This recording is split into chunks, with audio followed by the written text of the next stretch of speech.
I didn't even know Housewives of Orange County was starting, so we're going to have Atlanta, OC, and New York, because that starts this month, next month, and Love and Hip Hop Atlanta is coming back on Tuesday. So, all right, let's get this June going. Now, I've heard of Tamra Judge. People seem to like her. To me, she looks like a white woman in pain. Like one of her surgeries didn't go right, and it's always kind of aching at her. So, Tamra's married to Eddie. I'm surprised she has a brown husband. She just seems more racist than that.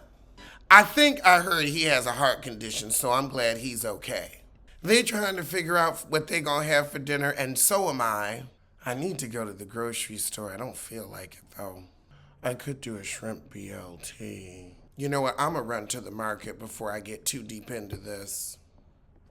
Let me see. I need some frozen shrimp, wings, pizza. I might go to Whole Food. I need to take a Prilosec. Okay, we're back, and I have my favorite salmon salad. I got a little escargot, a cheese pizza that I'll be putting some sauteed red onion, feta, and black olives, Snickers frozen ice cream bars for dessert, and some Special K cereal, and some shrimp.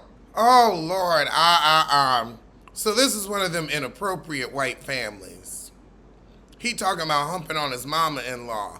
Girl, you better watch out. Stuff like that actually happened. Hell, Mary married her step-grandfather, so girl, don't put that out in the ether.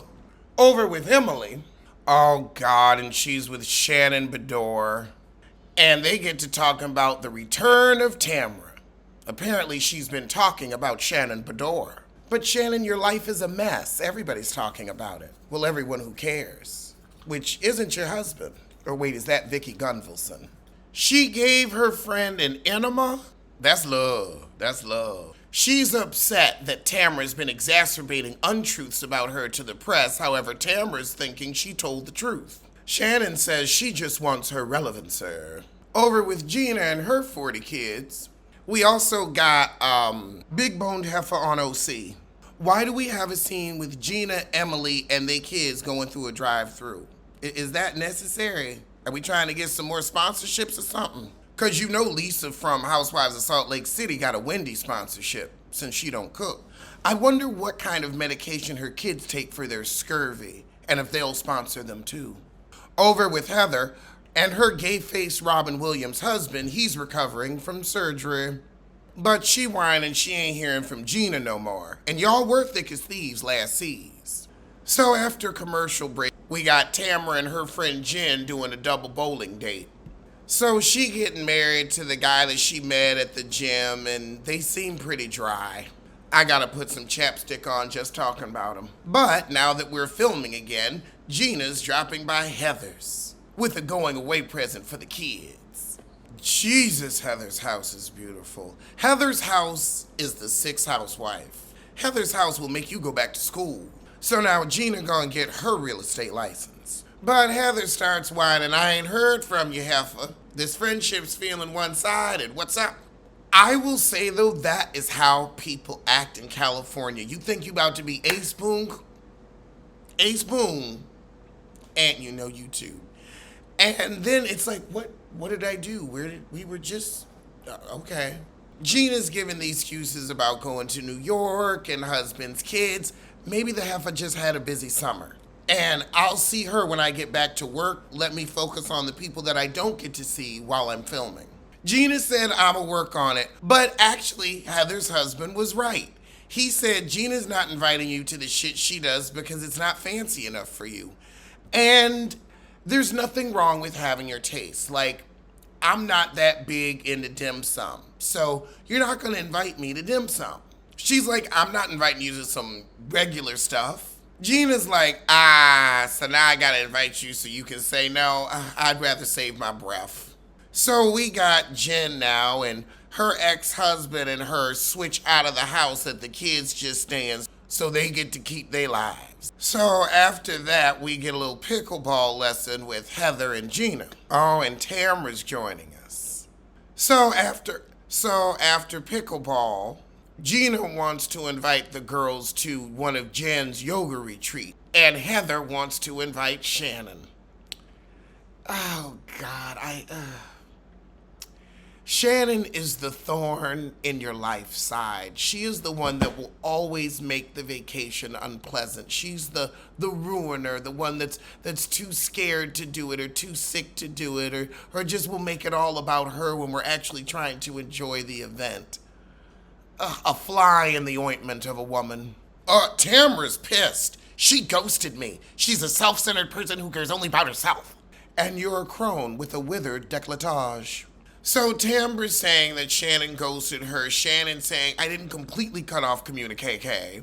I have a strong feeling they both decided to cook this up for a check this season. But let's see how well they can deliver it. However, Heather is singing Shannon's praises.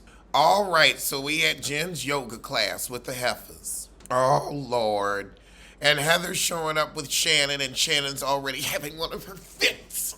Shannon is a fitty white woman, so everybody's out the car saying hi. And Shannon and Tamra hug awkwardly.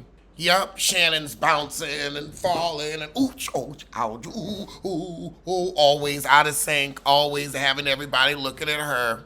You're doing it on purpose, heifer. So we get our stretch on, and Tamra and Emily make up. I didn't know they had any issues, but great. We have to get that out the way so we can focus on Shannon versus Tamra.